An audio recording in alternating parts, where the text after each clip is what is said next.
From my heart and from my hand, why don't people understand my intention?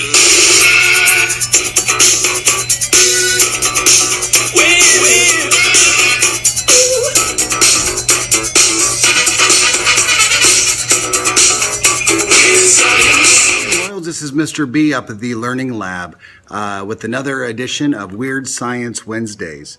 Today I really want to take a moment to talk about strength and integrity. Those are words that we throw around a lot. You may not understand what they mean, but instead of really defining what those mean as character values, I thought maybe we could show you with science, right? So what we're going to do is we're going to demonstrate the elasticity in polymers, and we're going to use the example of a balloon. So a balloon is made up of a series of connected polymers. Poly means many, and so there's a lot of things that are connected to create this. We're going to blow up the balloon. I'm going to show you what happens to the polymers.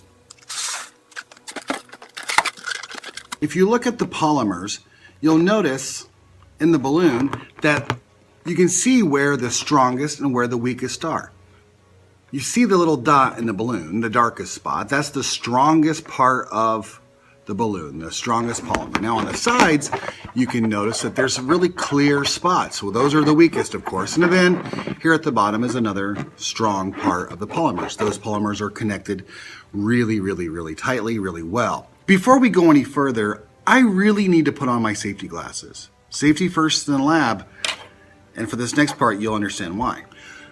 To test the strength of the polymers, we're going to do something a little daring, a little scary. We're going to try to pop it.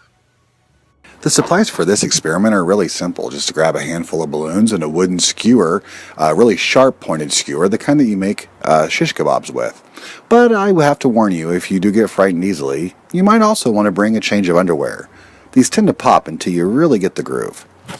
As you can see, my son Taz found out the hard way. But once you're able to find your groove, you just stick the skewer through the solid spot at the top and the bottom of the balloon, and it will pass through very easily. You can even show off a little bit, like I am here, and take the skewer out, and the balloon still won't pop. I have to say that this is probably one of my favorite science experiments, not because it just amazes your friends and people can't understand how you can get that skewer through the balloon. But what it also does is it sends a very good message. The areas of the balloon that are strong are the areas that the polymers really stick together. Even when the skewer is pushed through, it doesn't pop the balloon. There are people all around us that are ready to pop our balloons. No matter what we try to do, there's always someone around us who wants to try to drag us down, who wants to pop our balloon. But if you surround yourself with people who are strong and supportive, nobody will have the ability to pop your balloon. And that's really just science.